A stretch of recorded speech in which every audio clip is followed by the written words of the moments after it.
Halo, halo, halo. Happy New Year buat teman-teman karena ini adalah live pertama dari Psikologi Tanpa Nama semenjak selesai tahun baru. Oke. By the way, apa kabar teman-teman di tahun yang baru ini?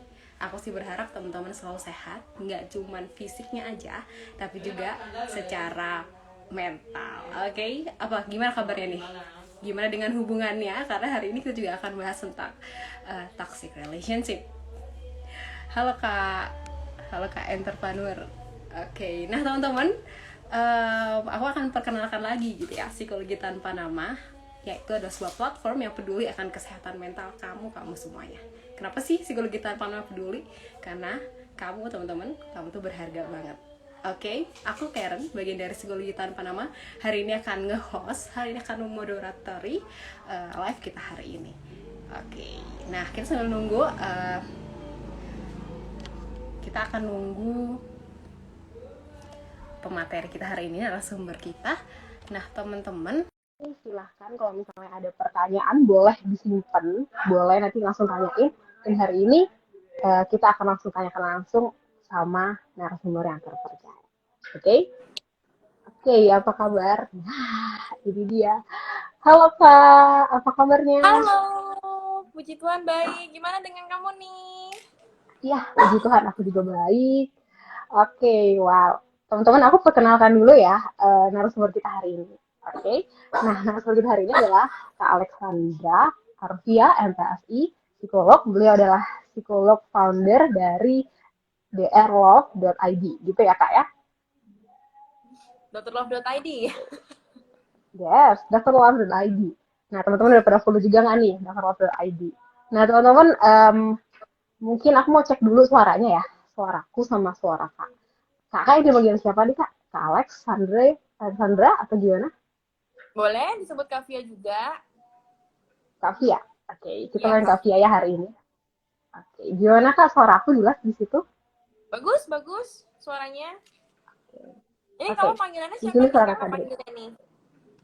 Oke, aku Karen kak, dipanggil Karen aja. Oh, Karen. Oke Yes. deh. Oke, oke. Tadi kabar kakak udah baik. Kesibukannya gimana nih kak di tahun baru ini nih? Wah, kesibukannya ya. Tahun baru ini emang pasti tetap kebanyakan di rumah ya, gara-gara corona kan, Karen Hmm, ya. Kamu gimana di sana ini gimana? oke. Jakarta? Oh, aku di Malang sih kak sekarang. Aku lagi di Malang. Oh, Karen di Sama sih, iya dan Malang. WFH juga. Oh, Iya, WFH juga. Wah, sama berarti kita iya. ya. Kakak juga sama. Kakak Sama-sama nih WFH. kebetulan kan tinggalnya di Bali. Emang sih kita deket sih sebenarnya ya. Hmm, yes, Nah, betul. sama kakak juga, maksudnya rata-rata semua konseling semuanya online. Jadi masih di, karena Mhm. di ini ya, di Bali gitu kan. Jadi ya rata-rata online sih. Masih corona juga soalnya. Oke, oke, wow. Terus Kak, selama pandemi ini gimana? Ada dampak-dampak nggak di kehidupan Kakak gitu ya? Entah kerjaannya atau secara personal juga? Boleh nih sharing ke teman-teman yang mungkin juga ngadapin hal yang sama. Pas pandemi ya, gara-gara pandemi kan ya. Hmm, iya benar. Pastinya sih kalau kalau saya sendiri gara-gara pandemi ini ngurangin banget makan makanan yang di luar ya. Padahal itu Hmm, bener-bener kayak favorit saya. Saya suka ini banget sama kan untuk makan gitu kan. Cuman jajan gitu ya? iya gitu. Cuman gara-gara kondisinya kayak gini gitu kan. Jadi kan gak bisa makan banyak yang dari luar ya, malah dibatasin gitu kan. Untuk keluarga juga sih sebenarnya gitu. Kalau kamu sendiri gimana nih? Oke. Kalau aku iya sih banyak juga apa ya tentang hubungan kali ya Kak ya, karena kan dibatasi untuk ketemu ya sebagai anak muda yang sukanya nongkrong-nongkrong sebelumnya, wah akhirnya harus pindah ke FaceTime harus online dan itu kan sedikit banyak merubah lah apa namanya pola-polanya kayak gitu sih mungkin Iya, gitu sih. jadi kayak krik-krik gitu ya, nggak seseru biasanya ya. Iya benar. Kalau biasanya kan kita bisa Mm-mm. ngobrol sampai ketawa-ketawa gimana gitu kan. Cuman dengan Betul kondisi betul. kayak sekarang ini terbatas banget gitu ya. Iya kita surprise banget dan karena aku tadi udah sebutin hubungan gitu ya dan hari ini kita juga akan ngomongin ada hubungannya sama hubungan gitu ya Wah, teman-teman silakan pasang kuping gitu ya lihat ini semua gitu catat juga boleh kalau misalnya memang kalian rasa perlu karena kita akan bahas dan kita masuk ke topik inti pembicaraan kita boleh ya kak ya. boleh, boleh. Boleh dong, boleh banget. Oke, boleh banget. Nah, judul kita hari ini teman-teman bisa baca ya, Goodbye Toxic Relationship. Nah, sebelum kita lanjut bahas ke dalam-dalamnya nih Kak, boleh nggak sih Kakak definisikan ulang gitu ya, lagi toxic relationship itu seperti apa nih? Jangan-jangan teman-teman selama ini ada yang keliru mempersepsikan ya. Silakan Kak. Oh, betul betul betul betul. Bagus banget ya. Jadi kita harus persamakan dulu nih persepsinya seperti kata Karen ya guys tentang toxic relationship. Nah, kalau menurut dari teori yang Kavia baca, yaitu dari si Solferino dan Tessitor, wih bahasanya udah bahasa Inggris banget ya. Nah, ini tahun 2019 ya penelitiannya ini menyatakan bahwa toxic relationship itu adalah suatu hubungan atau relasi di antara dua orang atau lebih di mana hubungan itu sifatnya tidak saling mendukung, tidak saling menghargai, bahkan konflik dijadikan senjata untuk saling menjatuhkan satu sama lain. Nah, hal inilah yang membuat bisa terjadinya penurunan ya kesejahteraan mental, emosional, fisik bagi individu. Nah, mungkin juga Kavia bisa bantu ya, Karen ya. Jadi ada beberapa yang sering kayak menyamakan atau mispersepsi lah tentang toxic relationship sama abusive relationship. Nah, jadi ini yang sering kali kita anggapnya Beda ya Kak. rancu ya, gitu ya. Nah, ini mungkin Kavia juga bisa bantu jelasin gitu. Jadi, karena banyak orang yang anggap ini sama, padahal sebenarnya ya nggak tepat juga gitu ya. Jadi guys, mungkin kalau Kavia bisa sharing, toxic relationship itu belum tentu menjadi abusive relationship. Abusive relationship itu adalah relasi yang memang mengandung adanya kekerasan di dalamnya. Tapi kalau abusive relationship sudah dipastikan bahwa itu sudah termasuk toxic relationship gitu. Jadi dapat ya bedanya itu apa gitu ya. Oke, toxic relationship belum tentu abusive, tapi abusive sudah pasti toxic gitu ya Kak ya. Iya, betul banget. Mantap, Karen. Oke, tadi definisinya, definisinya kalau aku boleh highlight gitu ya, bahwa ketika hubungan itu antara dua orang tentunya tidak saling dukung dan bahkan apa ya, ada senjata gitu ya, dipakai senjata untuk saling menjatuhkan gitu. Ketika hubungan seperti itu, oke itu kita definisikan sebagai toxic gitu ya. Kita sudah atur suara ya Iya, teman-teman. Itu definisinya betul, toxic suara. yang kita pakai hari ini. Oke, oke. Dan ada abusive juga. Berarti Kak tingkatannya abusive atau toxic nih yang lebih parah atau kita lebih negatifkan gitu. Oh, pastinya abusive ya. Karena kan kalau toxic relationship kan Mhm. belum tentu abusive. Tapi kalau abusive relationship sudah pasti toxic. Jadi kalau kalian mengalami ya pasti Oke. mengalami toxic dulu dan ada yang bertendensi menjadi abusive relationship. Wow. Jadi lebih Jadi parah abusive abusive guys. lebih lebih parah gitu ya teman-teman. Oke Kak. Nah supaya tahu nih contoh-contohnya wujud-wujudnya dari yang kita definisikan tadi, mungkin Kak Via bisa kasih contoh ke kita Kak. Apa sih tanda-tandanya bahwa hubungan itu sudah masuk dikategorikan sebagai toxic relationship? Wah, ini bagus ya. Mungkin biar kalian juga lebih gampang mencernanya ya. Tentang Mhm. gimana sih aku menyadari kalau aku nih udah masuk toxic relationship atau belum gitu ya. Nah, karena banyak banget penjelasannya, jadi Kavia akan rangkum sedikit. Tentang yang pertama itu ciri-ciri bahwa kalian berpotensi ada di dalam toxic relationship gitu ya. Nah, ini pertama kalian coba deh mulai introspeksi ya sekarang ya beberapa netizen gitu ya yang lagi kumpul di Iya. sini gitu ya. Nah, Sambil kalian apa dicatat berarti merasakan? ya, sambil Nah, boleh centang. dicatat, boleh dicatat. Yang pertama, buat kalian yang ciri-ciri ya, kalian sudah ada di dalam hubungan yang toksik lah. Ini masih potensi tapi berpotensi. Pertama itu adalah kalian merasa tidak dihargai oleh pasangan. Wah, jadi kalian kalau mengutarakan argumen, kalian cerita apa gitu ya tuh kayaknya pasangan itu cuek-cuek gimana, terus kalian kayaknya nggak berasa dihargai gitu ya, nggak di respect. Nah, itu udah ciri-ciri pertama. Lalu yang kedua, kalian merasa bahwa kalian tidak bernilai bagi pasangan.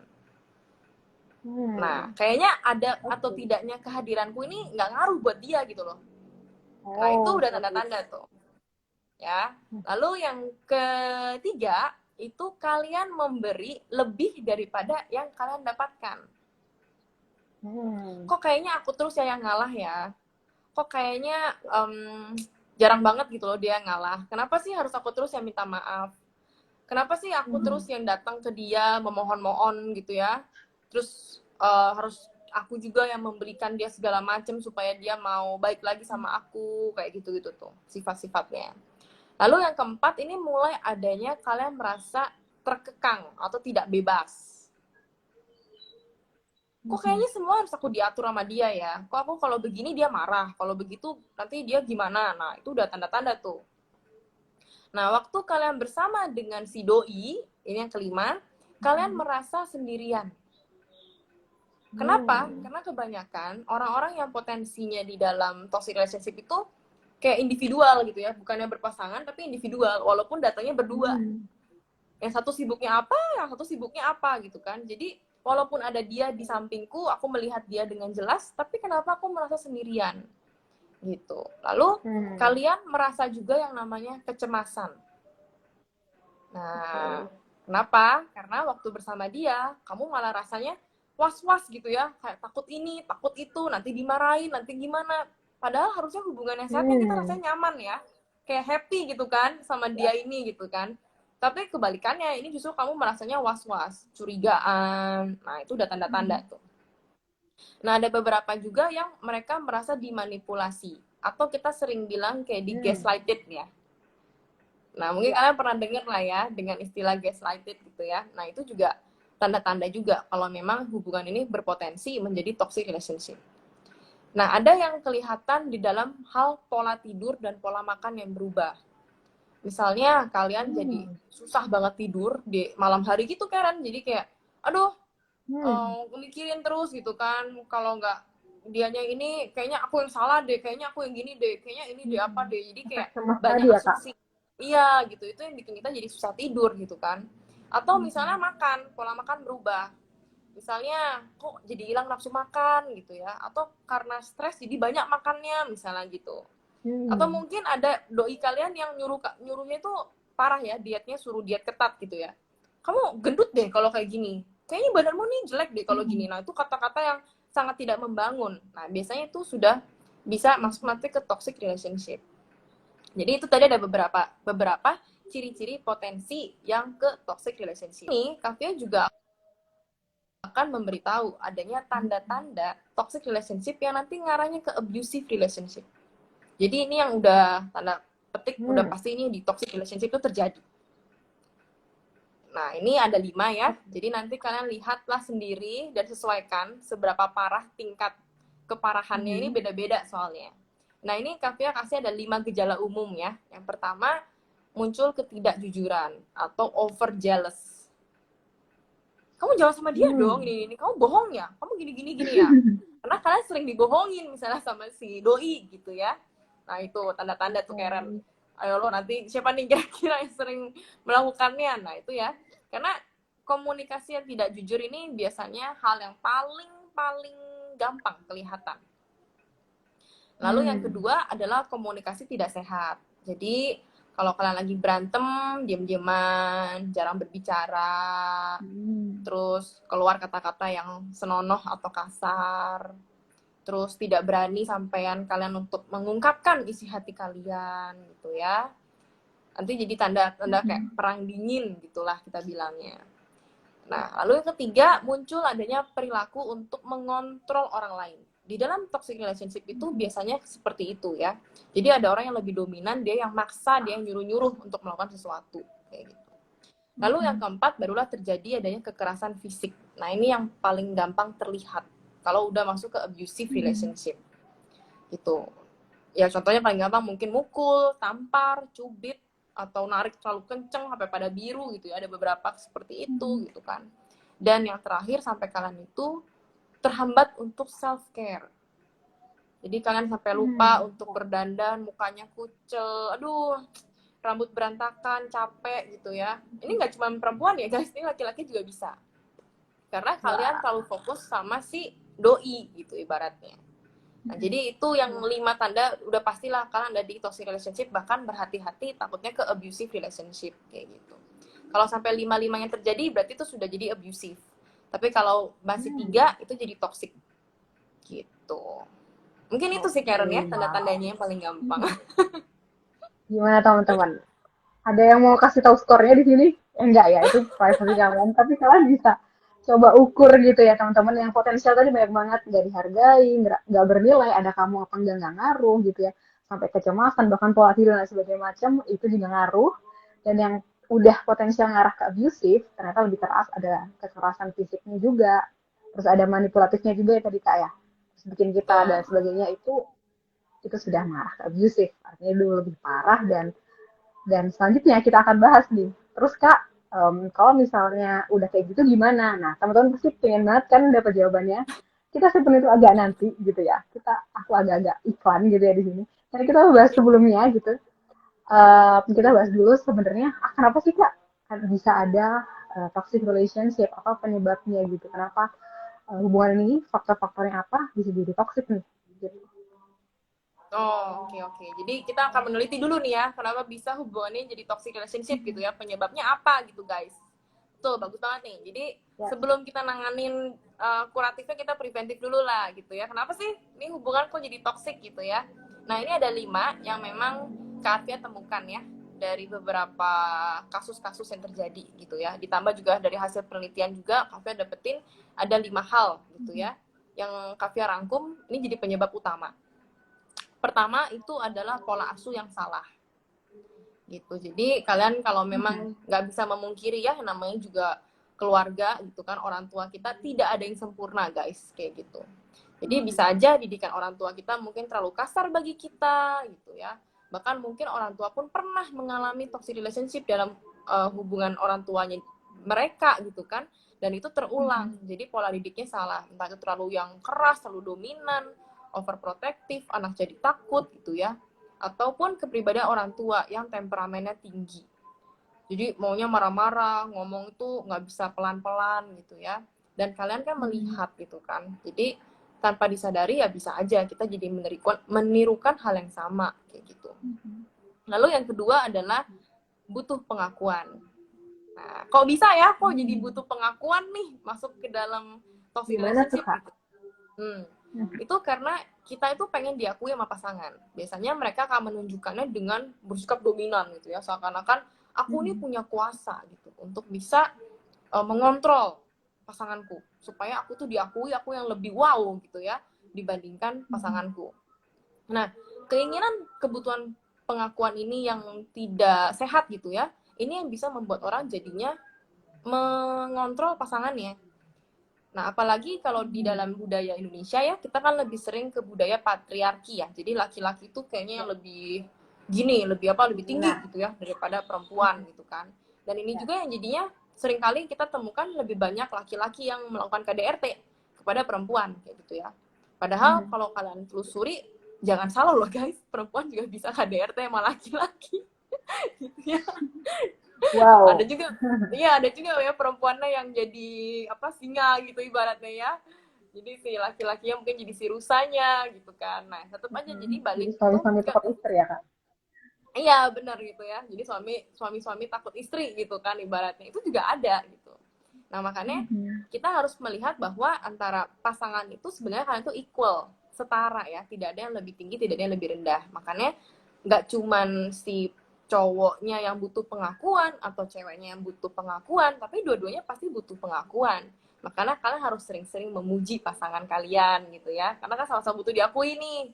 Jadi nggak ada yang harus dominan gitu ya. Gitu. Lalu yang ketiga adalah balas dendam.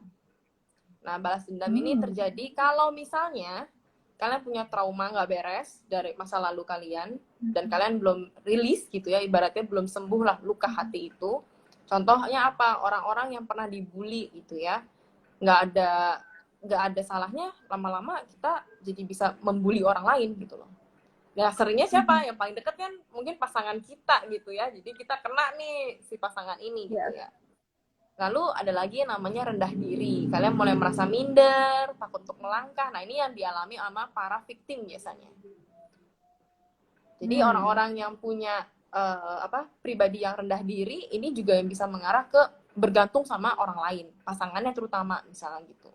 Sehingga dia nggak mau keluar nih dari toxic relationship. Itu menjadi penyebab juga ya, nanti akan terjadi toxic relationship berikutnya. Nah, rendah diri dan tidak percaya diri inilah yang juga bisa jadi faktor ya penyebab dari toxic relationship. Nah, kalau kita telusuri lebih jauh gitu ya Karen ya, Jadi di dalam toxic relationship itu juga ada namanya pola toxic relationship. Nah, buat yang kalian tanda kutip tahu, ini tuh nggak cuma dalam hal pasangan, tapi juga dalam hal keluarga, pertemanan juga bisa. Gitu. Jadi polanya seperti apa? Kalian akan menyadari bahwa kalian merasa tidak bahagia.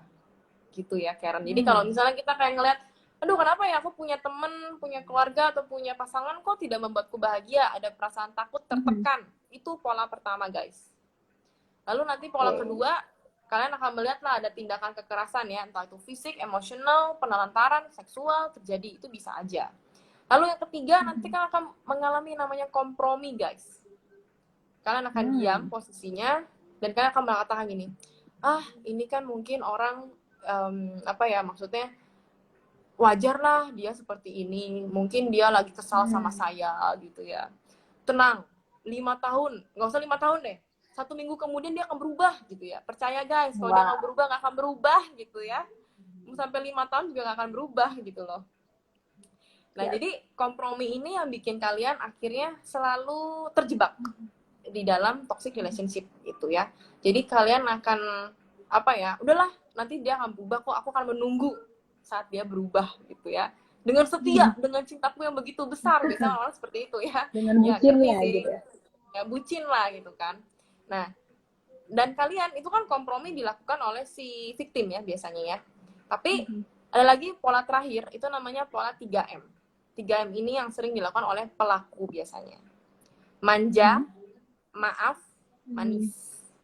Jadi para pelaku begitu sudah melakukan toksiknya, ya mereka kamu lagi minta maaf lah. Kalian akan dikasih hadiah mungkin, dikasih perhatiannya lebih, janji-janji manis, nggak akan keulangi kok sayang, bla bla bla bla. Itu mungkin di pasangan, di pertemanan juga ada yang kayak gitu loh guys, pertemanan juga seperti itu. Bahkan di dalam keluarga juga ada ya, yang seperti itu juga. Mungkin kalian tiba-tiba dibelikan HP mahal atau apalah gitu kan, sorry lah misalnya, bisa aja. Tapi yang kita perlukan adalah di 4 hal ini namanya pola. Jadi toxic relationship itu selalu terjadi karena adanya siklus ini gitu, Karen. Jadi kalau siklus ini kita patahkan mah, ya udah pasti nggak akan ada toxic relationship ya, menurut saya pribadi ya. Tapi karena ini tidak patah-patah, jadi ya selalu terjadi terus gitu kan. Setan ya. Iya, kayak gitu. Ya, seperti itu Karen. Kalau dari Kavia. Wah, luar biasa. Oke, jadi pola-polanya tadi pertama ngerasa tidak bahagia, terus ada kompromi gitu ya Kak ya. Terus abis gitu, tadi yang paling menarik sih menurut aku yang 3M tadi. Manja, maaf, manis. Ya ampun, manipulatif banget. Abis yang deh. Itu sering sih ditemuin di mana-mana emang Kak.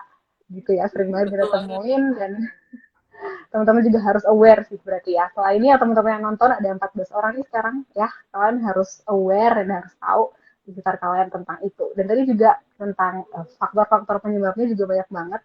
Salah satunya ternyata yang kita nggak sadar adalah pola asuh ya Kak. Itu dampaknya ternyata cukup luar biasa ketika misalnya anak-anak, kita yang masih anak-anak melihat pola-pola itu dari orang tua, pola pengasuhannya itu ngaruh banget ke kita dan gitu. Dan juga faktor budaya tadi, karena patriarki biasanya akan cowok yang cenderung lebih banyak untuk memimpin dominan tadi jadi toksik. Tapi ternyata cewek juga bisa gitu ya Kak.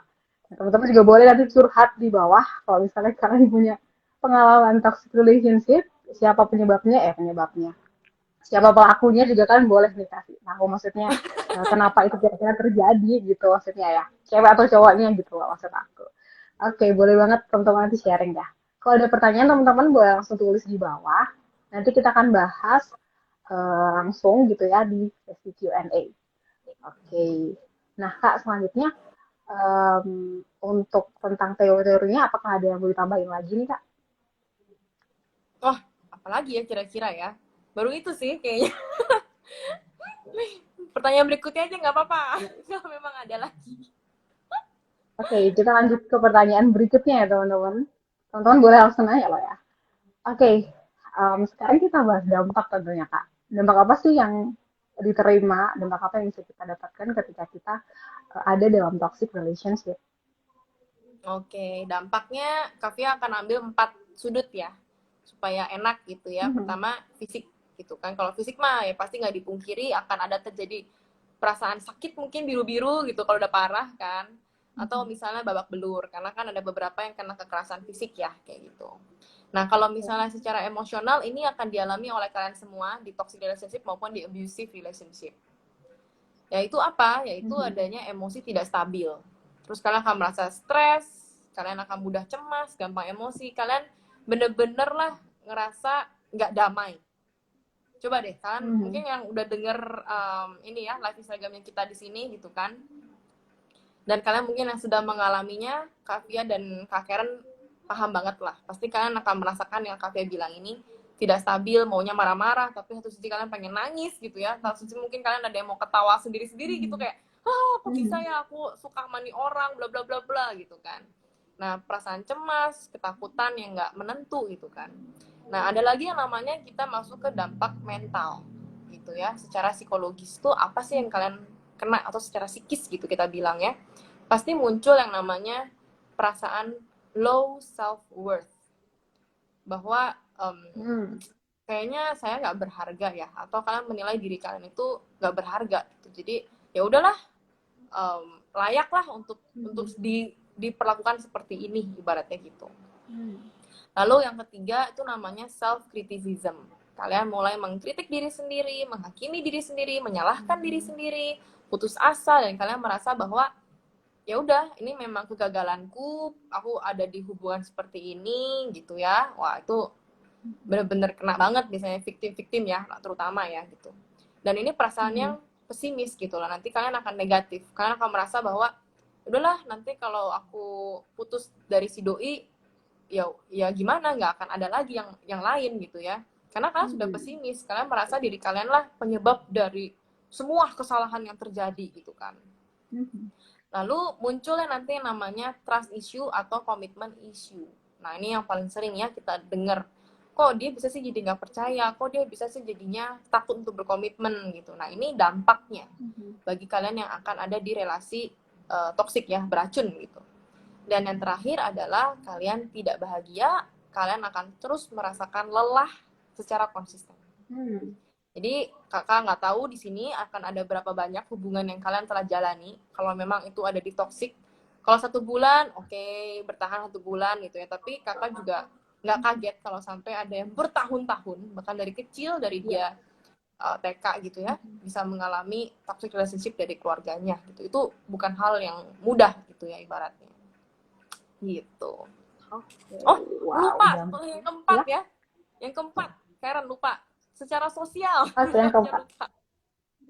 Yang sosial, kalian akan kurang komunikasi ya sama orang lain. Terus kalian secara performa juga menurun ya di pekerjaan atau di perkuliahan. Kalian nggak bisa berfungsi optimal gitu kan. Dan yang terakhir, ada beberapa orang yang mengalami fear of intimacy. Takut untuk menjalin hubungan romansa atau hubungan intimasi ya sama lawan jenis. Itu ada beberapa yang seperti itu. Gitu. Oke, Karen, itu yang dari Kak Fia, dampak-dampaknya semoga bisa bantu. Bisa banget nih, pasti udah sangat jelas. Wow, dampaknya ternyata luar biasa ya. Sama seperti namanya tadi, toxic, bahasa Indonesia beracun gitu ya. Karena beracun dampaknya banyak banget, secara fisik, emosional, psikologis, ada secara mental juga, terus secara tadi sosial dan performanya juga di kerjaan, mungkin di kuliah, mungkin itu ngaruh juga ternyata. Tadi ada banyak istilah, ada self-worth-nya yang bermasalah, ada self-criticism, kayak gitu-gitu. Itu juga teman-teman coba untuk aware, karena jangan-jangan itu kalian alamin gitu ya. Jangan-jangan kalian merasa ketika kalian korban, kalian merasa kayak, oh ini semua karena aku nih, gara-gara aku sih, kayak gini dan sebagainya. Nah, itu tanda-tanda bahwa, oh kalian korban dari toxic relationship. Itu ya, bisa dilihat teman-teman. Keren nih, keren nih. Sampai bisa langsung hafal dia. Aduh, gimana ya, Kak? Oke, asik banget soalnya emang materinya mantep banget, jadi aku masuk ke hati gitu, Kak. Ke hati. Wah, ke hati, kena gitu. ya, kena. Kena banget dong. Yes. Oke. Nah, udah mulai banyak muncul pertanyaan ini, Kak. Sepertinya mereka juga udah gak sabar gitu ya. Nah, sekarang ini dia pertanyaan yang paling ditunggu-tunggu juga sama teman-teman gitu ya. Siapa sih, Kak, yang paling berkontribusi dalam hubungan yang toksik gitu? Apakah ceweknya atau cowoknya? Apakah karena misalnya yang dominan? Apakah karena ada sesuatu sebenarnya, Kak? Wah, ini Atau pertanyaannya bagus keadaan banget yang sih nih ya. disalahin gitu? Iya. Ini pertanyaannya bagus banget ini. Ini Kak Fia suka nih. Ini unik banget pertanyaannya. Jadi kalau ditanya peran terbesar siapa dalam toxic relationship gitu ya, Kalau kita tanya ke yang mereka ngalamin dalam hal keluarga gitu ya, di toksiknya, pasti mereka akan bilang orang tua gitu ya. Atau misalnya kalau dengan pertemanan, ya temennya nih yang racun nih gitu ya. Atau dengan pasangan yang racun gitu kan. Oke, itu Kavia pengen ketawa, tapi nggak salah ya, itu semua memang benar ya. Terutama bagi kalian yang pernah mengalami dalam hal hubungan berkeluarga, terus toksik gitu kan di dalam keluarga kalian, punya hubungan terus sekarang toksik lagi gitu kan. Oke, banyak di antara kita pasti bilang keluarga yang punya peranan penting. Karena waktu kita pertama kali keluar juga, lihat dunia ini juga ya sama keluarga gitu kan. Jadi hal pertama yang kita pelajari, kita berproses, kita pahami dari keluarga gitu. Emang sih, itu nggak salah ya. Kavia juga ya tidak menyangkal gitu kan. Tapi bagi Kavia, melihat dari semua hal yang terjadi, faktor yang punya peranan terbesar untuk meneruskan rantai dari toxic relationship itu adalah kalian sendiri. Jadi sebenarnya siapa nih yang punya peranan terbesar gitu ya? Itu sebenarnya kita sendiri yang punya peranan terbesar. Kenapa? Karena kita punya hak untuk mengikuti jejak orang tua. Oke, tapi kita juga punya hak untuk tidak mengikuti jejak orang tua. Kalian bisa tahu orang tua kok ngomongnya begini sama aku waktu dulu ya, begitu kasar, begitu gini-gini. Oke, aku bisa nggak sih berubah supaya aku tidak melakukan yang orang tua aku lakukan? Bisa, kalau memang kalian mau, gitu kan. Nah, kenapa bisa? Soalnya kita sering kali bilang, oh, gini kak, aku tidak ingin jatuh di lubang yang sama. Wah, mantap. Tapi kenyataannya aku selalu jatuh di lubang yang sama, kak. Terus gimana dong?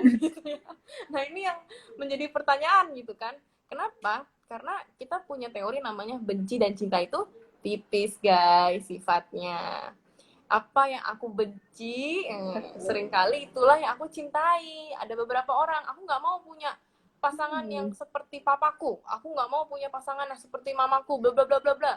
Tapi ujung-ujungnya kamu mencari yang mirip dengan orang tua kalian gitu kan. Kok bisa? Atau bahkan diriku sendiri mirip dengan orang tuaku.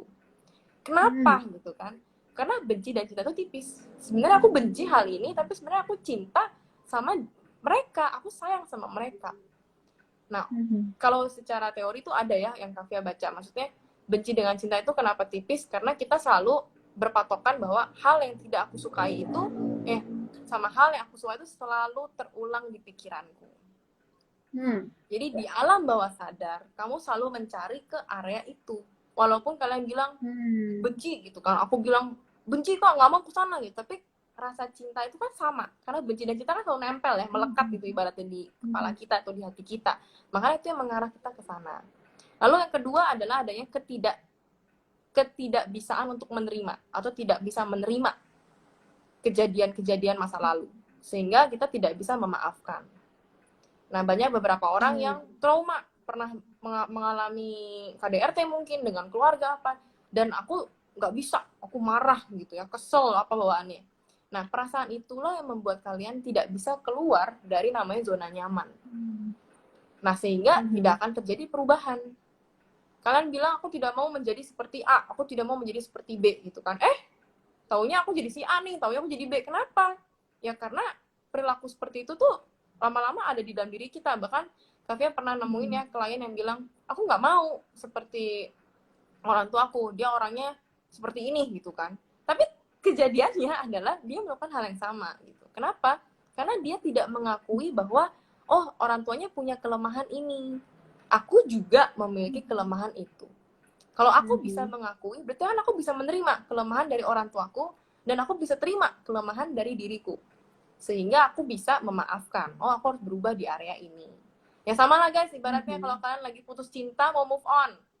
Ada beberapa orang yang harusnya aku nggak move on gitu loh Karen. Harusnya tuh aku nggak putus ibaratnya gitu ya. Nah, kenapa? Karena kalian belum terima. Denial ya? Iya, denial. Kalau kalian terima, kalian putus, oke, aku udah putus. Kayaknya dia tidak layak mendapatkan aku. Aku akan mencari yang lebih baru. Aku stop, aku maafin dia, dan aku akan move on. Nah, itu baru bisa tuh melangkah kan. Lah, kalau ini, enggak, aku harusnya nggak putus sama dia. Dia itu yang terbaik buat aku. Nggak ada lagi yang lain, bla bla bla. Ya gimana kamu akan melangkah, Bu? Kalau kayak gitu ya. Nah, jadi kuncinya ada di kalian bisa menerima dan bisa memaafkan supaya kalian bisa keluar dari zona nyaman kalian dan mengalami perubahan yang lebih baik lagi. Jadi ada di diri kalian sendiri. Toxic relationship itu kalian mau meneruskan rantainya atau kalian yang mematahkan rantainya. Gitu. Wow. Itu ngejawab banget sih kalau di aku ya kak ya. Gimana teman-teman? Itu juga nggak? Jadi yang biasanya suka nyalahin Ono dan ini gitu ya, ternyata jawabannya justru yang kontribusi paling besar terhadap toxic relationship adalah kita sendiri. Karena kita bisa menghentikan dan tadi Kak dia juga kasih caranya kita harus terima, memaafkan, bahkan masa lalu kita juga harus terima, dimaafkan orang tua kita, keluarga kita, semua kita maafkan, maka di situ toxic relationship rantainya bisa diputus kayak gitu. Wah, luar biasa di hari ini. Mantap Oh, nih. ada yang ngaku nih. Aku banget nih, Kak Ismian Tias. Masih denial. Oh, masih denial nih kayaknya. Oke, nanti It's kita bahas ya okay, thank gimana you caranya, loh. Kak. Mhm. Oke, itu oke Kak sudah meluangkan, mengekspresikan ya. Oke. Yes, jawabannya ada di diri sendiri, Kak Nina Des. Keren banget, ternyata jawabannya ada di diri sendiri. Benar, emang ada di diri sendiri sih, aku juga secara personal setuju, karena misalnya kita misalnya di toxic ya, Kak, ketemu orang yang toxic, terus misalnya kita membiarkan gitu ya, itu kan sudah kontribusi sebenarnya. Kita membiarkan dia memukul kita tidak memberikan apa ya penegasan bahwa itu tidak boleh, nah nggak mau sama kamu, kita membiarkan, nah, itu juga sebuah kontribusi kan sebenarnya terhadap toxic Betul, relationship gitu, teman-teman. betul. 100 Karen. Ya, ya, lulus ujian hari ini. Oke, oke. Nah, ini nih, Kak, ada pertanyaan lagi gitu ya. Jadinya kan tadi kita udah bahas bahwa dampaknya ternyata banyak banget dampaknya toxic relationship ini. Terus Hmm. apakah dampak dari toxic ini seberapa lama sih, Kak? Apakah ini permanen? Terus apakah ini juga mempengaruhi nanti sama apa ya sosial mungkin keluarga kita nanti dan sebagainya meskipun tadi kakak udah jelasin juga sih. Jadi seberapa lama sebenarnya apakah sulit diubah dampak dari toxic ini? Oke, ini kalau dampak dari toxic relationship itu sebenarnya nggak ada yang permanen ya. Karena kan balik lagi tadi, kalau kalian Mhm. sudah memutuskan untuk oke, kayaknya ini ada hal yang aku harus berubah, aku harus belajar lagi gitu kan. Atau kita bisa bilang, kira-kira toxic relationship itu sebenarnya mutlak gak sih Kak dapat diwariskan gitu kan. Istilahnya turun temurun gitu Hmm. ya. Ya sebenarnya nggak mutlak gitu ya, walaupun kalau secara Hmm. temperamennya ya bisa aja. Temperamen orang ini temperamennya tinggi gitu ya, karena kan mungkin orang tuanya juga punya temperamen yang tinggi, bisa itu. Tapi kalau memang dia menyadari, oh aku punya temperamen tinggi nih, begitu ada hal pemicu misalnya, mungkin siapa misalnya pacarnya ya misalnya ngelakuin hal yang salah, misalnya bikin Indomie lah paling gampang, dia sukanya Indomie itu agak keras dikit misalnya ya, jangan terlalu lembek gitu kan, Hmm. ternyata salah gitu. Dan dia tahu nih, oh aku punya temperamen tinggi, at least dia bisa mengatur cara ngomongnya, nggak langsung ini keras banget Hmm. sih, ini wah nggak bisa masak kamu gini buang langsung misalnya gitu kan, salah gitu Hmm. ya. Walaupun dia temperamen tinggi kan dia bisa kontrol kayak, loh gimana sih kok ini malah makanan seperti ini, misalnya dia awalnya ngomongnya gitu padahal dulunya dia ngomongnya nadanya tinggi banget ya, itu kan berubah sehingga Hmm. yang mengalami pun kok dia ngomong bisa lebih lebih lembut ya, biasanya dia lebih keras gitu kan. Tapi pelan-pelan step by step mereka bisa berubah kayak gitu. Karena kuncinya cuma ada di dua hal, yaitu kita mau belajar atau tidak untuk menjadi orang yang lebih baik. Mau kalian keluarganya toksik, mau abusive, mau kalian punya temperamen yang kacau balau, tapi fokusnya di situ gitu loh. Lalu yang kedua adalah kalian harus bisa nanti menerapkan batasan jelas untuk red light, lampu merah, supaya kalian tidak Hmm. terjebak di toxic relationship. Nanti mungkin kita akan bisa bahas lebih detail ya hal itu ya. Ya, Nah, karena kenapa Kavia oke. bilang begini? Kavia menemukan kok ada keluarga KDRT, Hmm. tapi anaknya survive, anaknya Hmm. punya family itu health gitu loh, maksudnya nggak rusak. Nah, jadi kan kalian mulai ya ngelihat, wah ternyata nggak semua loh orang yang KDRT itu Hmm. keluarganya hancur. Enggak guys, nggak kayak gitu. Bahkan mungkin ada beberapa, andai kan aku jadi kayak dia, keluarganya harmonis, pasti aku juga Hmm. akan punya harmonis. Ya nggak salah sih, Hmm. tapi itu yang di sosial media ya. Kita lihat kayaknya harmonis, tapi dalamnya, ups, belum tentu guys. Hmm. Karena Yes. kakek bilang nggak ada keluarga yang sempurna. Pasti keluarga itu punya Hmm. konflik, ribut sana sini itu udah hal biasa Hmm. gitu. Oke, wow. Jadi ternyata nggak sepermanen itu teman-teman. Jadi nggak usah khawatir teman-teman yang pernah dalam toxic relationship, toxic family mungkin itu bisa diubah dengan cara tadi. Ada prosesnya memang, ada prosesnya dan harus mau belajar itu aja kuncinya gitu ya kak ya. Betul. Hmm. Oke. Nah, Mantap. sekarang ini mungkin tipsnya nih dari kakak. Gimana sih kak cara kita bisa, nggak tahu ya, kakak bisa kasih tahu sih, kita harus keluar dari toxic, apa kita bisa merubah hubungan toxic itu? Gimana tuh pandangan kakak? Oke, mungkin pertama kakak akan bantu di bagian batasan dulu ya kalian ya. Jadi Hmm. gimana sih caranya kita nentuin batasannya gitu loh. Eh, untuk Hmm. aku tahu nih, ini hati-hati kalau ini berarti udah mau ke toxic gitu kan ibaratnya. Hmm. Nah ini ada dua yang kalian bisa amati ya. Entah itu temen, entah itu pacar. Karena kalau keluarga mah menurut Kavia susah diubah biasanya ya. Jadi lebih baik ubah itu ke hal yang kita diri sendiri atau ke orang yang sekitar lah. Yang kita tidak belum Hmm. belum terjebak atau belum terlibat di dalamnya gitu. Pertama adalah verbal. Kalian perhatikan gimana cara mereka berbicara. Sopan Hmm. atau tidak sama kamu. Kayak gitu ibaratnya.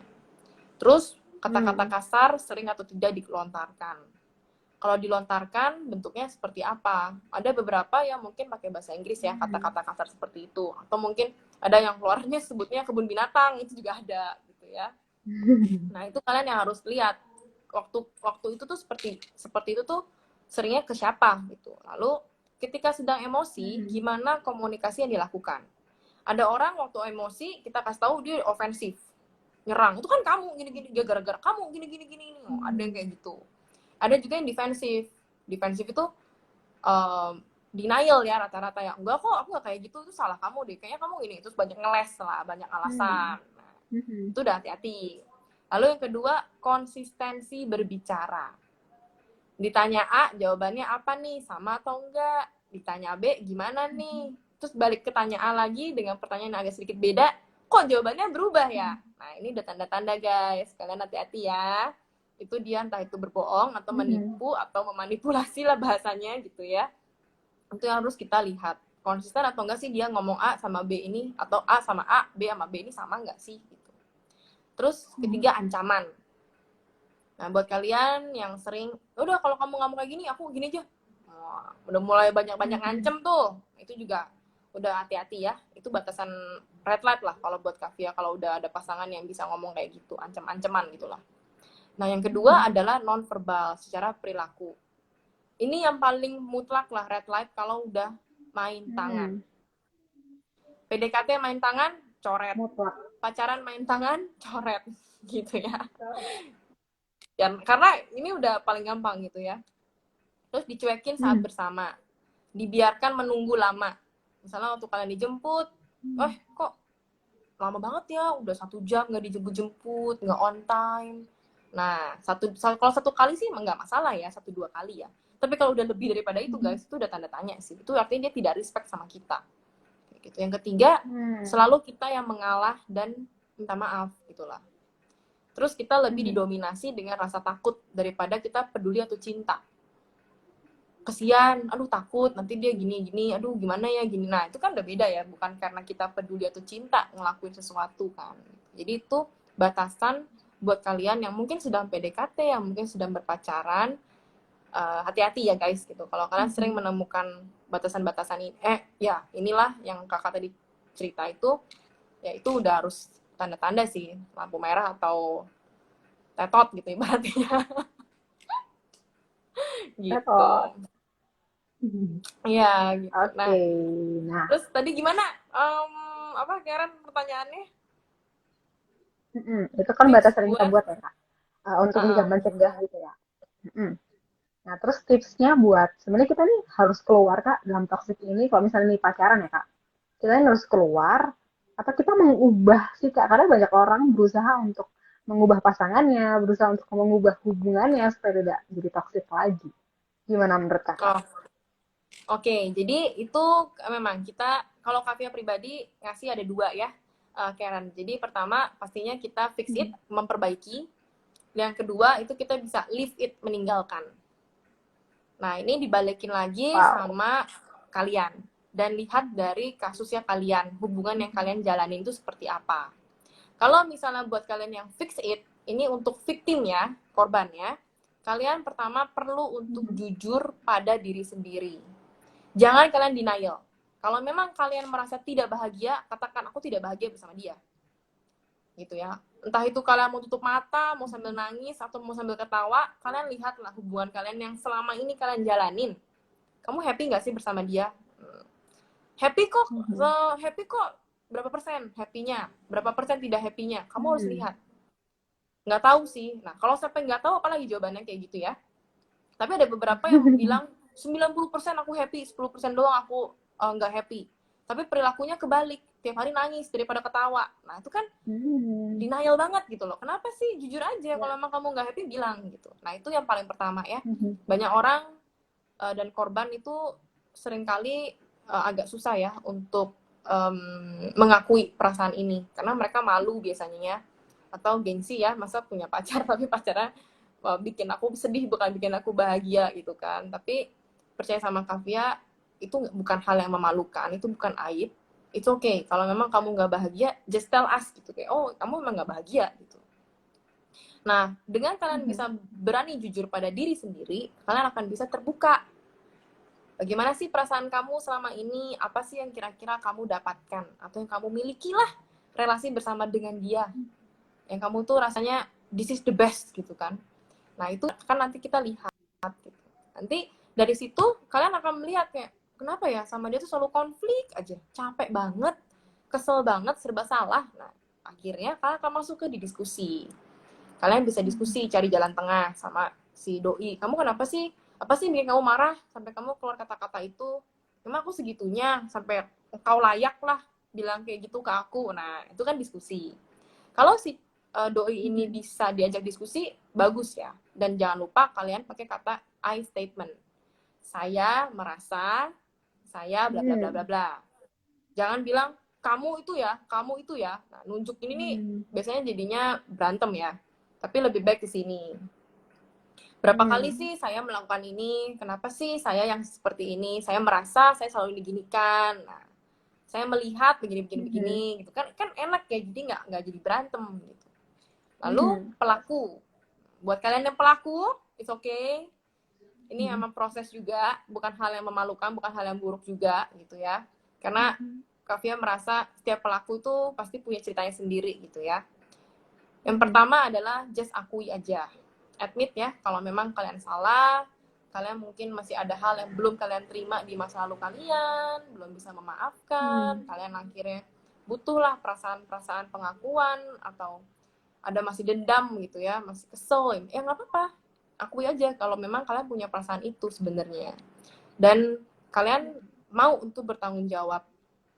Jadi, oke, ternyata hubunganku rusak kalau kayak gini terus karena aku sendiri seperti ini. Aku minta maaf dan aku nggak pengen ya ngulangin hal ini lagi gitu kan. Tapi kalian selalu ingat, pelaku yang benar itu adalah gunakan kesempatan dengan sebaik mungkin. Anggaplah kesempatan itu satu kali terjadi. Yang namanya bertobat kan harusnya berulang kali nih. Tapi kalau kita dikasih chance-nya saat ini ya gunakan itu. Kalau orang yang ada di pola toxic relationship, itu dia akan mengulang terus. Minta maaf berkali-kali nggak akan berubah. Tapi kalau kalian benar-benar pelaku yang mau bertobat, ya kalian akan menunjukkan perubahan itu ada. Sehingga tidak ada hal yang kalian sesali ke depannya. Nah, kapan kita masuk ke leave it? Leave it itu terjadi jika pelaku tidak berubah. Karena kunci dalam hubungan di toxic relationship itu rata-rata memang pelaku ya, kebanyakan kayak gitu kan. Ibaratnya kayak ya karena dia gitu. Walaupun kalau buat Kavia pribadi sih sebenarnya dua-duanya bisa terjadi gitu ya. Tapi balik lagi, kalau pelaku tidak bisa berubah, ini waktunya kita semua untuk ngambil action.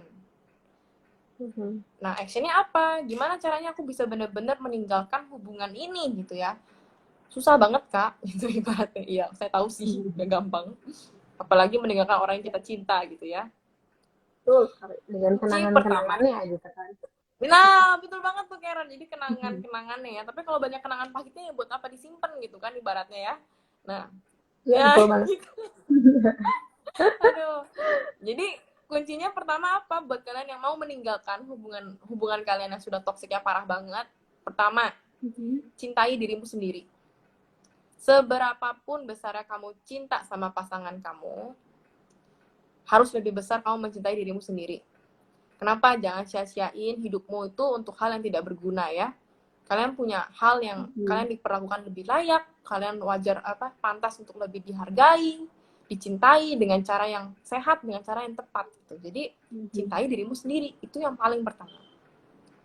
Yang kedua, berani untuk katakan tidak. Kalau kalian sudah bisa mencintai dirimu sendiri lebih besar daripada pasangan kamu atau teman-temanmu atau siapapun, wah, itu sih pasti kalian akan berani ya untuk katakan tidak. Kalian akan keluar dari zona itu gitu kan. Sehingga kalian punya niat untuk, oke, aku harus jadi pribadi yang jauh lebih better, lebih baik lagi, dan tumbuhin rasa percaya diri kalian. Karena Kavia lihat bahwa kebanyakan victim dari toxic relationship itu orang-orang yang insecure ya, orang-orang yang insecure, inferior, merasa kecil gitu ya. Jadi justru yang perlu digas itu, di booster adalah ya kalian niat untuk berubah, tumbuhin percaya dirinya lewat apa? Kalian harus tahu tujuan hidupnya apa. Aku maunya sebagai apa sih? Aku mau di mana gitu? Mau dihargai seperti apa? Tunjukin kemampuan yang kalian punya. Jangan pernah kalian bilang aku ada kemampuan, Kavia. Aduh, itu nggak banget ya. Karena Kavia tahu orang dimanapun satu kemampuan aja itu pasti punya. Gitu. Jadi itu yang membuat kalian nanti akan benar-benar bisa plong untuk lepas gitu dari toxic relationship gitu. Mungkin itu ya Karen kalau dari Kavia. Oke, wow. Jadi kuncinya kalau kalian di toxic relationship ada dua gitu ya pilihannya. Mau fix it, memperbaiki itu, atau leave it gitu ya. Kalau yang fix it, kalau kalian victim ya korbannya ya kan pertama harus ukur sendiri ya Kak, mengakui bahwa oh aku nggak bahagia kok di sini. Ini toxic gitu. Ini toxic dan ini kalian harus akui gitu ya. Itu bukan aib, tadi Kakak juga berkali-kali bilang ini bukan aib. Dan setelah itu juga harus coba berusaha gitu. Sama juga dengan pelaku, harus mengadmit dan juga harus mau berubah gitu ya, harus mau berubah, dan kita harus leave it ketika ternyata nggak mau berubah gitu ya, karena tadi kita ya manusianya itu yang dia sendiri yang harusnya memutuskan untuk mau berubah atau tidak gitu. Betul. Oke, dan luar biasa banget tadi ada banyak banget cara-caranya. Pertama harus cintai diri, self worth-nya itu di boost gitu ya Kak, self kepercayaan dirinya, karena kan tadi kalau dalam toxic biasanya diserang ya Kak ya, self worth-nya dia ngerasa nggak berharga dulu itu. Nah itu harus disembuhin dulu tuh biasanya supaya dia bisa next ke hubungan-hubungan yang lain mungkin. Betul. Oke, ini banyak banget pertanyaan Kak. Kalau gitu aku akan bacain ya pertanyaan dari teman-teman. Yang pertama dari Kak Entrepreneur, gitu nggak sih bacanya Kak? Ya. Nah, dia cerita bahwa temanku sering cerita kalau dia sering dapat kekerasan dari cowoknya. Kenapa ya susah banget disuruh putus? Ada tips nggak Kak biar doi sadar kalau dia bodoh banget? Terus tanda ide amat gini. Oke. Gimana tuh Kak?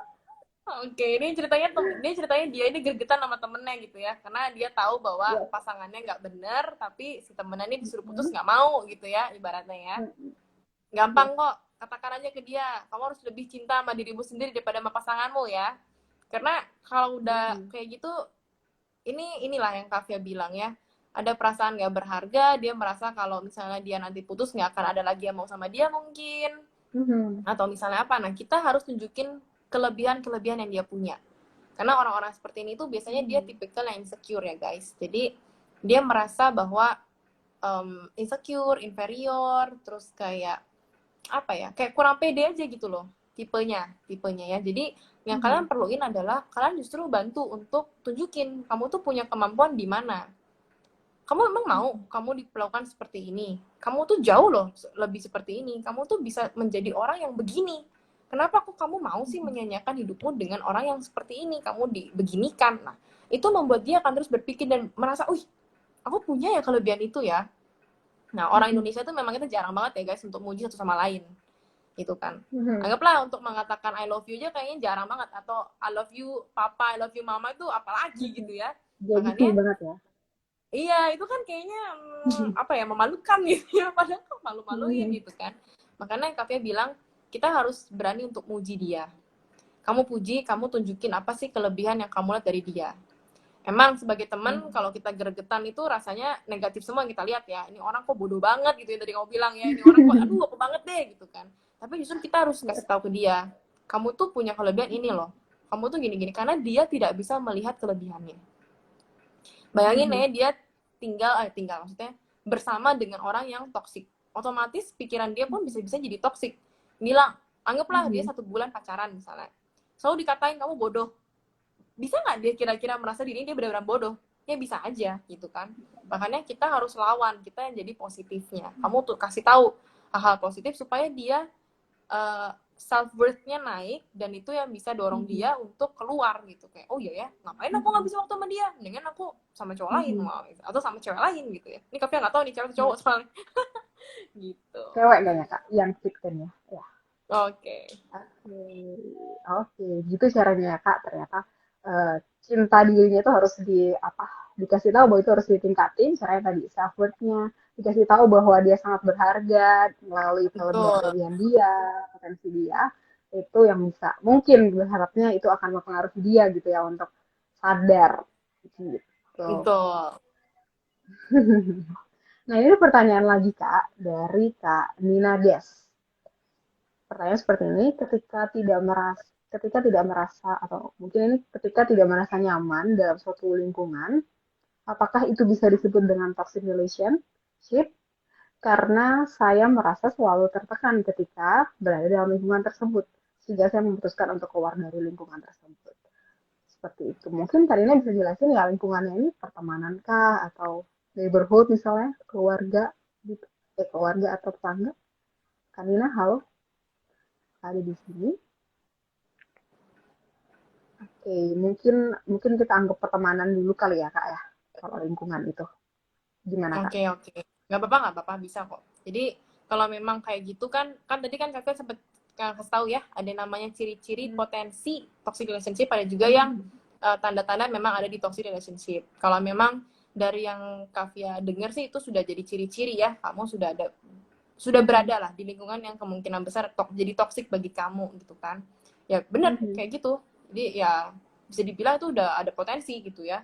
Walaupun Kavia nggak tahu penyebab kamu nggak nyamannya kenapa, kamu diapain, kan Kavia juga belum tahu ya. Jadi Kavia nggak bisa langsung apa sih memberitahu apa ya secara gamblang, iya kamu ditoksik gitu kan, nggak juga gitu ya. Oh, di dalam organisasi Kak katanya. Dalam Oh oke. organisasi Sama kuliah aja. ya, sama ya Kak. Sama itu kan anggapannya jadi dalam pertemanan ya, kayak gitu. Yes. Biasanya sih itu konflik sih biasanya, banyak miskom mungkin, atau mungkin kitanya yang dijudge gitu ya, jadi kitanya kesannya kayak kita yang dimusuhin atau kita yang dikambing hitamkan. Nah itu kan banyak ya, kompleks kan gitu. Jadi perlu lah kalau memang bisa diselesaikan, lebih baik diselesaikan kayak gitu. Oke, jadi itu udah termasuk tanda-tanda toksik, tapi kita bisa punya cara ya Kak, kita bisa berkontribusi dengan tadi, mencoba untuk menyelesaikan, mencoba untuk mungkin mengeluarkan unek-unek, gitu, tanya dari sisi mereka, ada apa, gitu, mungkin supaya nggak kemana-mana, gitu kan, bisa jadi ini malah kemana-mana, gitu. Gimana Kak Betul. Nina, apakah sudah menjawab? Dan juga Kak Entrepreneur, gimana Kak, apakah tadi sudah menjawab tuh temannya yang dibilang seperti itu, apakah bisa menjawab? Oke, aku cari lagi pertanyaan lagi. Teman-teman yang ada di sini, kalau misalnya mau nanya lagi juga boleh banget ya. Ini ada pertanyaan lagi. Tadi saya lihat. Oh, sudah nggak ada ternyata. Saya tadi cuma ngerespon bahwa, oh ini nih ada Kak. Gimana bisa lepas dari toxic relationship pas sudah nikah? Wah, ini agak berat Kak. Silakan nih Kak. Iya, yang sudah lebih ahli, silakan jawab Kak. Wow, ini perlu tahu ya, kira-kira udah berapa lama usia pernikahannya. Terus ini kamu apa sebagai perempuan atau sebagai laki-laki ya, Kavia, perlu tahu juga nanti lebih detailnya gitu kan. Tapi jauh lebih enak kalau memang untuk hal yang ini dibahas pas konseling menurut Kavia ya. Karena pernikahan itu kan nggak mudah ya, sudah terikat biasanya ya. Dan itu kan melibatkannya nggak cuman kamu dan aku gitu ya, tapi kan ada keluarga besar dan lain-lain gitu. Jadi jauh lebih baik kalau memang ini dibahasnya waktu kita konseling aja. Jadi sifatnya lebih pribadi gitu ya. Gitu. Sifatnya lebih personal gitu ya Kak. Karena juga menurut tadi umur pernikahan dan juga laki-laki atau perempuan yang merasa jadi korban itu sangat mempengaruhi nanti penyelesaiannya seperti apa. Gitu Kak Dea Febri. Nah Kak Dea Febri, kalau misalnya merasa perlu banget konseling, Kak Feby bisa menghubungin psikologi tanpa nama, kita punya konseling gratis, atau juga bisa menghubungin Kak, Kak Via, karena Kak Via juga punya kliniknya di drlove.id ya Kak ya. Di situ untuk Betul. bisa melakukan penyelesaian di sana, gitu. Karena ini sifatnya harus personal dan konselingnya mungkin harus dua ya Kak, sama pasangannya, seperti itu. Iya, Oke, nanti itu bisa juga. yes, oke. Oke, dari Kak Nina, sudah dibilang, terima kasih, berarti sudah menjawab dari Kak Nina tadi Kak. Oke, dan gimana Kak Dea? Sama-sama. Apakah sudah menjawab juga? Iya, Kak Dea juga boleh respon di bawah supaya kita tahu apa yang bisa kita bantu lagi. Oke, untuk teman-teman di sini, apakah masih ada pertanyaan? Dari sini ternyata sudah semua. Oke. Nah, kalau udah nggak ada, mungkin aku ada satu pertanyaan lagi, Kak. Gimana kalau Boleh? ternyata kita nggak sadar, gimana kalau ternyata kita nggak sadar bahwa kita ini sebenarnya pelakunya gitu? Apa tanda-tanda yang mungkin kita harus mungkin bukan self diagnose, tapi kita harus meneliti diri kita atau kita ngeliat diri kita ngeliat ke dalam, jangan-jangan aku nih penyebabnya, aku pelakunya seperti itu. Gimana tuh Kak? Oke, mungkin kalau memang kita nggak tahu, kita harus tanya ke orang ya, terutama ke lingkungan kita yang Mhm. paling dekat. Jadi kamu bisa tanya ke teman-teman dekat kita, em, apa sih hal yang kamu rasa aku perlu bertumbuh, misalnya gitu. Kamu happy nggak sih berteman sama aku? Atau mungkin kamu yang udah Mhm. punya pacar, misalnya kalian udah punya pacar, kalian bisa tanya, misalnya, kamu happy nggak sih pacaran sama aku selama ini? Ada nggak sih hal yang Mhm. kira-kira aku perlu bertumbuh gitu? Aku orangnya keras kepala nggak sih? Aku orangnya ini nggak sih? Kamu pernah nggak sih ngerasa aku tuh nggak menghargai kamu misalnya gitu. Jadi Mhm. kita tinggal sebutin aja ciri-ciri yang berhubungan ke potensi toxic relationship itu. Karena kalau Mhm. kita nggak nyadar kan mungkin kita terlalu self righteous ya, kayaknya kita udah bener deh gitu Ya. kan, atau kayaknya nggak ada yang salah deh, ini memang orangnya aja dia yang salah gitu kan. Nah Mhm. hal itu bisa sih, dan jarang banget ya Karen ada orang yang berani nanya misalnya apa sih hal yang perlu Mhm. saya evaluasi gitu kan, itu jarang banget karena Ya. dengan kamu nanya itu udah pertanda kamu tuh humble, kamu udah mau mengoreksi Mhm. diri ya. Jarang ada yang kayak gitu, Mhm. makanya dengan kamu ngajuin satu pertanyaan itu aja itu udah membuat tanda tanya, wow kenapa kamu sakit minum Mhm. obat tuh gimana gitu kan. Tapi perlu Yes. dicoba sih, bagus itu pertanyaan yang kamu Mhm. Karen, karena mungkin banyak aja di antara Oke. kita juga nggak menyadari hal itu gitu kan. Mhm. Gitu. Harus mau dievaluasi ya Kak, menyerahkan diri untuk serang aku teman-teman, aku kurang apa, aku perlu bertumbuh di mana, itu mungkin caranya gitu, supaya Iya, teman-teman dan bisa orang yang koreksi diri. benar, dan kalau orang orang sehat itu selalu melihat kritik maupun saran itu jadi hal yang membuat kita bertumbuh ya, bukan menjatuhkan. Kalau toxic Mhm. justru jadi menjatuhkan, tapi kalau kita malah melihat itu jadi Mhm. pertumbuhan gitu. Nah itu perbedaannya Mhm. gitu. Wow, oke, itu mungkin teman-teman ya, kalau teman-teman terbuka terhadap saran dan kritik, itu mungkin adalah tanda kalau manusia yang dalam tanda kutip sehat, yang mau bertumbuh terus, bukan yang toksik tadi. Waduh, banyak banget ilmu yang kita dapat hari ini nih, teman-teman. Nggak hanya dalam toksik, ternyata untuk pengenalan sama diri sendiri aja kita juga dapat banyak ilmu hari ini. Nah, ini ada Mantap. juga ucapan makasih dari Kak Ento Panwer, sama-sama Kak. Oke, kalau gitu. Nah, Sama. ini terakhir. Yes. Ini terakhir pertanyaan dari psikologi tanpa nama. Tips apa sih Kak yang bisa Kakak berikan untuk kita bisa memilih pasangan yang tepat yang bisa membangun kita dalam hubungan yang baik gitu. Kita bisa bertumbuh karena kan tadi Kakak juga bilang bahwa pasangan ini nanti akan kita bangun keluarga, keluarga kita anak yang dampaknya mungkin akan kemana-mana. Jangan sampai kita punya terhubung di toksik keluarga ya. Toksik kalau kita udah nikah gitu kan. Jangan sampai kita amit-amit sama itu. Nah, dari Kakak tipsnya gimana Kak? Wah, mantap ya. Oke, Ini ini buat kalian anak boleh muda, banget dicatat. tolong didengarkan. Ya, buat anak muda boleh dicatat ya sebelumnya. Buat kalian yang belum pernah jatuh cinta pun it's okay. Ini salah satu vitamin ya sebelum kena obat atau apa lagi. Amunisi. Ya, yang pertama adalah cari pasangan yang bisa respect. Respect Hmm. sama kalian, cara berbicara dengan kamu, cara berbicara dengan orang lain, kalian harus lihat itu. Cara memperlakukan kamu, Mhm. apakah sebagai subjek atau objek. Nah, itu udah tanda Hmm. tanya ya, udah Apa tanda perbedaannya? tanda seru bahkan. Mm-mm. Kalau sebagai subjek, dia akan Mhm. selalu menanyakan bagaimana perasaan kamu. Kamu happy nggak Hmm. sih? Kamu kamu berharap seperti ini ya, kamu pengen apa misalnya. Jadi orang yang benar-benar bisa respect sama kamu, dia akan melihat kamu tuh sebagai subjek. Dia punya perasaan, dia punya pikiran gitu kan. Kalau objek kan benda mati, berarti kamu diapain aja harus terima gitu. Nah itu udah perbedaan ya. Lalu dia bisa menghargai seutuhnya diri kamu. Mulai dari kekurangan kamu, kelemahannya kamu, dia tidak menghina itu. Tapi dia bilang mungkin jauh lebih baik kamu bertumbuh di area ini. Kayaknya kamu masih harus perlu belajar deh untuk yang ini gitu. Tapi dia tidak menghina. Kalau orang yang menghina itu kan kayak, masa gitu aja nggak bisa sih gini. Tapi bukan tanda kutip yang kayak, kalau itu kan sama temen kan bisa aja kita bercanda gitu ya. Tapi ini tuh bener-bener yang dia tendensinya untuk menghina gitu, menjatuhkan kamu gitu. Nah itu udah nggak respect gitu. Karena dari respect inilah nantinya akan menuju ke balance. Bahwa tidak ada struktur siapa yang lebih tinggi, kalian pasangan, berarti kalian akan menjadi rekan untuk seumur hidup kalian. Tidak ada tanda-tanda bos atau bawahan, pegawai atau gimana, nggak ada. Nah itu yang membuat menjadi hubungan kalian itu akan lurus gitu ya. Nggak ada yang selalu dominan atau apa, enggak. Tapi memang Kavia mengakui ya, laki-laki itu sebagai pemimpin, ya pasti mereka harus yang lebih banyak mengarahkan. Tapi bukan berarti kita pun tunduk dengan, maksudnya sebagai perempuan tunduk tanpa arah yang ya aja ya kan, nggak juga ya, kita kan penolong. Maksudnya kalau ada hal yang memang kurang, kita berani untuk kasih tahu kayak gitu. Nah yang kedua itu adalah kedewasaan emosional. Dewasa emosional itu apa? Seseorang yang mampu mengatur dan mengendalikan emosi mereka apapun situasinya. Jadi kalau kalian melihat ciri-cirinya gimana, orang itu akan tetap bertanggung jawab sama apa yang harus mereka pertanggungjawabkan. Apalagi secara profesional misalnya ya, mereka kerja, kalau berantem sama bos, berantem sama istri, atau berantem sama suami, atau gimana, berantem besar misalnya.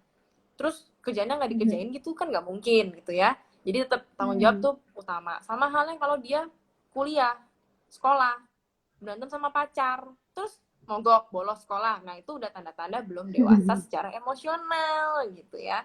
Terus empati. Nah, dia bisa merasakan apa yang kamu rasakan, menempatkan dirinya di dalam sepatu kamu gitu loh. Lalu dia berani untuk akui kesalahan, dia tidak takut bersikap vulnerable ya. Maksudnya, oke, ini aku lagi punya permasalahan ini, aku lagi stres karena ini. Nah, dia nggak takut. Orang yang emosinya dewasa, dia akan berani kok, iya aku punya masalah ini gini. Jadi dia nggak takut untuk dilihat kurang ya, dilihat jelek gitu kan. Ya enggak, gitu. Karena bagi dia, ya masalah semua orang punya gitu kan, kenapa aku harus malu, misalnya gitu. Dan dia bisa, apa ya itu di area itu ya, dia mau terima juga yang namanya kritik juga. Orang emosi kan, emosi dewasa kan nggak marah-marah yang mencak-mencak gitu ya, kan nggak kayak gitu. Jadi kalian akan lihat ya, nanti kalian punya pacar, punya pasangan, kalau dikasih teguran dikit kok dia jadi tambah marah kok, nah itu berarti belum dewasa secara emosi. Atau udahlah putus, kalau gini caranya kita putus aja, dikit-dikit putus ancamannya. Nah itu kan juga nggak dewasa ya kayak gitu. Yang terakhir adalah self love. Jadi ini Kavia nggak bisa menutupi. Kavia ada tulis ya di bagian drlove.id juga ada kontennya, itu tentang botol yang penuh. Botol penuh itu kalian sebagai individu harus bisa merasa penuh dulu. Bisa memprioritaskan diri, kalian tidak menghakimi diri, kalian bisa percaya bahwa diri kalian itu mampu melakukan sesuatu, menghargai semua prosesnya gitu kan. Sehingga kalian tidak menuntut orang lain melakukan sesuatu untuk kalian. Kalau kalian sudah jadi botol yang penuh, ketemu dengan botol yang penuh juga, ya udah sama-sama penuh nih. Nanti tinggal kekurangan dia dan kelebihan itu saling tuang menuang ya, tapi kan tidak akan kekurangan air ibaratnya. Nah ini botol yang penuh. Kebanyakan orang-orang ada yang botolnya cuma setengah doang gitu Karen, tapi mereka udah saling harus pacaran atau apa kan sama-sama kurang ya, jadi belum dewasa. Atau yang satunya penuh, satunya kurang, jadi ya ini terus yang nuangin airnya kan capek juga gitu ya hubungannya kan. Nah jadi seimbang ya Kak. Self love ini tuh yang benar-benar menurut Kavia penting ya, baik itu kamu sebagai perempuan maupun dia sebagai laki-laki, atau dibalik lah sama aja gitu. Jadi 3, respect, emotional maturity, dan self love. Itu intinya. Respect, emotional maturity, dan self love. Luar biasa banget. Tadi ada juga diibaratkan gelas tadi. Luar biasa, teman-teman pasti udah paham tentang gimana sih caranya kita memilih pasangan, dan juga tadi banyak banget yang kita dapat mungkin ada yang baru bergabung, kita dapat banyak banget faktor-faktor toxic relationship, bahkan penyebabnya, terus habis gitu caranya keluar dan kenapa kita harus keluar, ada dua pilihan dan sebagainya. Teman-teman bisa nanti kalau yang baru nonton dan ketinggalan bisa nonton di IGTV-nya supaya nggak ketinggalan apa yang Kak Via bahas hari ini karena sangat-sangat menarik dan berguna banget buat kita. Setelah ini bisa langsung dipraktekin bahkan. Nah, ada Betul. ucapan terima kasih dari Kak Revi. Thank you Kak Via, sangat bermanfaat. Dari Kak Nina Des. Terima kasih banyak Kak penjelasannya. Seperti itu. Nah, Thank you oke. semua. Thank you. Nah, sebelum kita tutup nih Kak, pembahasan kita yang sangat menarik dan aku secara personal juga terima kasih karena dapat banyak banget insight baru hari ini. Nah, sebelum kita tutup, silakan dong untuk Kak Via, kami minta untuk memberikan closing statement supaya live kita hari ini bisa lebih nendang gitu ya Kak. Silakan Kak Via. Wah, oke. So, buat Kavia, closing statement ya. Toxic relationship bukan berarti kamu yang beracun, melainkan dirikulah si racun. Hmm. Tidak ada orang yang sehat dan mau untuk tetap berada di relasi seperti itu, hubungan yang beracun.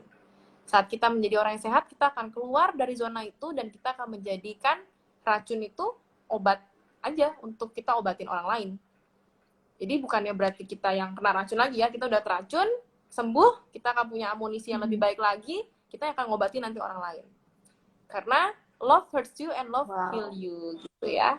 Cinta menyakiti tapi cinta juga yang menyembuhkan, guys. Cinta Gitu. menyakiti dan cinta juga yang menyembuhkan. Aduh, dalam banget.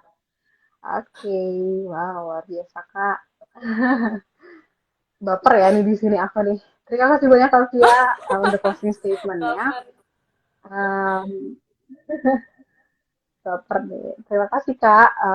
Dari Psikologi Tanpa Nama mengucapkan terima kasih banyak ke Kak Via dan Dr. Love dan ID karena udah mau kolaborasi hari ini.